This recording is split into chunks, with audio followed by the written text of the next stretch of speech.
क्या किया तुमने भगवान के लिए? भगवान ने तुम्हें मानव देह दिया, भगवान ने प्रकृति दी, भगवान ने सब कुछ व्यवस्था की। तुम केवल पापाचरण करो, भगवान तुम्हारी नौकरी करे। तुम भगवान के अंश हो, भगवान ने तुम्हें देह दिया, भगवान ने प्रकृति दिया, तुम भगवान के लिए क्या कर रहे हो?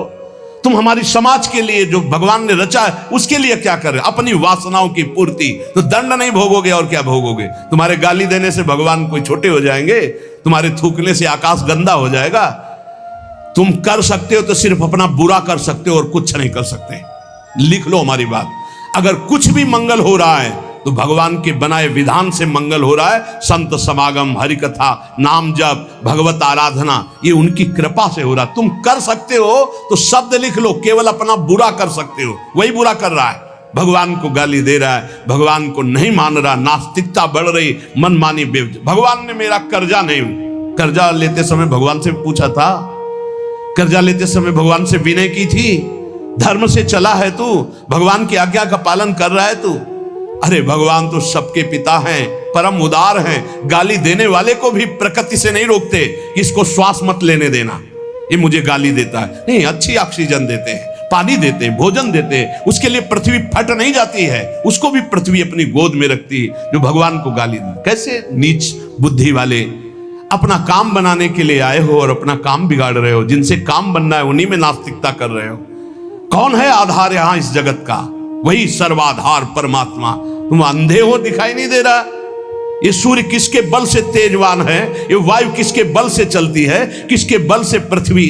आप देखो किसके आदेश से हो रहा है। एक जरा सा झटका आता है, प्रांत का प्रांत चकनाचूर हो जाते हैं। वो सामर्थ्यशाली भगवान है। तुम्हारे कुछ कहने से होगा? चींटी की तरह पिस जाओगे। उसकी शक्तियां अनंत हैं। होश में अगर जीवन को मंगल में सार्थक बनाना है तो एकमात्र भगवान की शरण है। और अगर कुछ भी और करोगे तो अपने को बर्बाद करोगे, सिर्फ बर्बाद करोगे, सिर्फ विनाश करोगे अपना, और कुछ मंगल नहीं कर सकते। भगवान का आश्रय ले लो, वो बहुत करुणामय है। ये जो पुरुष चारों वर्ण या चारों आश्रम में है, यदि भजन नहीं करते तो इस बात का दंड मिलेगा कि मानव देह तुम्हें मिला है भगवत प्राप्ति के लिए। देखो, बोले भला पिता अपना बालक का अहित चाहता है? हाँ चाहता है। एक पिता के पुत्र ने किसी नाबालिग का बलात्कार करके उसको मार डाला। उससे वो समाचार वाला पूछता है कि आप अपने ऐसे पुत्र के लिए क्या बोलेंगे? तो बोले यही बोलूंगा कि जल्दी से गिरफ्तार किया जाए और उसको फांसी की सजा दी जाए। मेरे बालक ने ऐसा अपवित्र कार्य किया, मैं कभी देखना नहीं चाहूंगा कि वो मेरे सामने आवे, उसको जल्दी से जल्दी पकड़ा जाए और ये जब एक साधारण पिता ऐसा बोल सकता है तो असाधारण पिता जो धर्म के विरुद्ध चलेगा, तिनकर काल रूप में भ्राता, वो भगवान साक्षात धर्म स्वरूप है। कोई धर्मात्मा पिता नहीं चाहेगा कि उसका पिता अपवित्र कार्य करे और उसे गले से लगाए। फिर भी मेरे भगवान कह रहे हैं, अहम तो हम सर्व पापेभ्यो मोक्षयिष्यामि मा शुचा अपि चेत्सु दुराचारो भजते माम अनन्य भाग। महादुराचारी भी हो तो आ जाए कह के कि प्रभु मैं आपका हूं, आपके सिवा कोई मुझे नहीं बचा सकता, तो मैं तुम्हें साधुर्य सम्मंतव्य सम्यक व्यवसिता हिस्सा, मैं तुम्हें साधु बनाऊं। फिर भी भगवान को कैसे शब्दों से बोल दे, कोई भगवान नहीं।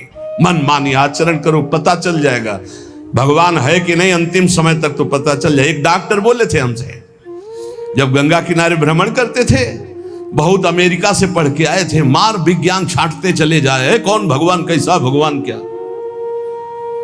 अब गंगा किनारे तो एक अलग रहनी थी, उदासीन ना बोलना किसी से। तो उनसे कहा नहीं, ऐसा अपमान मत करो, भगवान अब कैसे हम तुम्हें छाती चीर के दिखावें कि हैं हम ऐसे जी रहे हैं, ये साधु महात्मा ऐसे जी रहे हैं, केवल हवा में जी रहे हैं, नर्क स्वर्ग की चाह नहीं। लेकिन छाती से कहता हूं, हृदय से कहता हूं, त्रुटि हमारी, करुणा उनकी। अगर कहीं भी हमें कुछ भी असंतोष हुआ है तो मेरे आचरण का, मेरे विचार का, मेरी क्रियाओं का हुआ है, और उनकी कृपा का वार पार नहीं। अपार करुणा बरुणालय। और मिलना, तुम बहुत दूर हो हमसे, तुम दूर हो, लेकिन मेरे प्रिया प्रीतम मेरे से दूर नहीं। अब वो कोई ऐसी दूरबीन नहीं कि मैं तुम्हें दिखा सकूं कि देखो। ये हम कोई प्रमाण तुमसे नमस्कार नहीं चाहने के लिए कह रहे, ये इसलिए कह रहे कि प्रभु कितना प्यार करते, तुम्हें कैसे बताऊं। हजारों प्राण हो तो न्यौछावर कर दे, ऐसा प्यार करते हो। ऐसे नहीं को स्वप्न में आके प्यार करते हो, भाव में आके प्यार करते हैं। जैसी भावना करोगे वैसे ही तुम्हें अनुभव कराएंगे। वो है, प्रत्येक कण में है, प्रत्येक क्षण में वो मेरे साथ है। ऐसा बिल्कुल माइक से कह रहा हो, आचार्य बल से, गुरु बल से, कि विश्वास करो वो केवल ध्यान का विषय नहीं है, वो केवल भजन का विषय नहीं है। वो मित्र की तरह मिलते हैं, वो संभाषण करते हैं, वो साथ खेलते हैं। पर ये बात वही देख सकता है जो उन तक पहुंच चुका है, जो उनके चिंतन में तन्मय है। अन्यथा ये मायाकृत नेत्रों से बात नहीं देखी जा सकती। इसलिए उसका पतन निश्चित है जो मनुष्य शरीर पाकर के भजन नहीं करता है। भगवान ने केवल भजन के लिए दिया है। दुष्यंता पर कायेषु स्वात्मानं हरिमीश्वरम मृतके सानुबंधेस्मिन् बद्ध स्नेहा पतन्त्यधः। भाई शरीर का अभिमान मत करो, ये मरा ही मरा, अभी मरा या कल मरा, मरा ही है पक्का। मृत्यु प्रतिपल साथ है। ये शरीर मृत शरीर समझो, कब छूट जाए कुछ पता नहीं। इसके संबंधी भी छूट जाएंगे। इस शरीर से प्रेम गांठ करने का मतलब है नरक यात्रा तय करना। इसलिए इससे ज्यादा प्यार मत करो। इसे खूब कई बार हमने प्रार्थना की साधकों से, इस शरीर को ऐसा समझो जैसे कंजूस मालिक बेईमान नौकर से काम लेता है, इसे ले, इससे इसको छूट दे दी तो ये पूरी की पूरी जिंदगी बर्बाद कर दे। इसे बेईमान जैसे नौकर ना हो। ईमानदार नौकर अपने आप काम करता है, ये अपने आप नहीं करेगा। बेईमान नौकर जो आराम करना चाहता है, लगाओ काम में 4 घंटे, 124 घंटे में 20 घंटे इसको संसारिक काम, साधना के काम, भजन कार्य, आनंद समेट लो। यहाँ कमाने आए हो, यहाँ कोई तुम्हारा घर नहीं, कोई मकान नहीं, कोई दोस्त नहीं, कोई परिवार नहीं। ये परदेश है स्टेशन जैसा। तुम्हारी टिकट कटी, भागे, पूछोगे भी नहीं कि ये पत्नी तुम कैसे रहोगे, ये बच्चों तुम कैसे रहोगे। नहीं, चले गए, दोबारा कभी देखने को नहीं मिलेगा। न तुमको वो, न वो तुम्हें, कभी नहीं मिलेगा। ये ऐसा माया का जादू का खेल, सत्ता ही खत्म हो जाती। इसलिए हे भाई, इस शरीर में रहने वाले अपने स्वरूप को जान लो और किसी से भी द्रोह मत करो। वो मूर्ख हैं जो इस अपने शरीर को तो अमर मानते हैं, दूसरे शरीरों को मारकर खाते हैं मांस। देख लो, ये ऋषि मुनियों की वाणी है। आत्मस्वरूप को पहचान लो, वही आत्मा चीटी में, वही सर्वत्र भगवान है।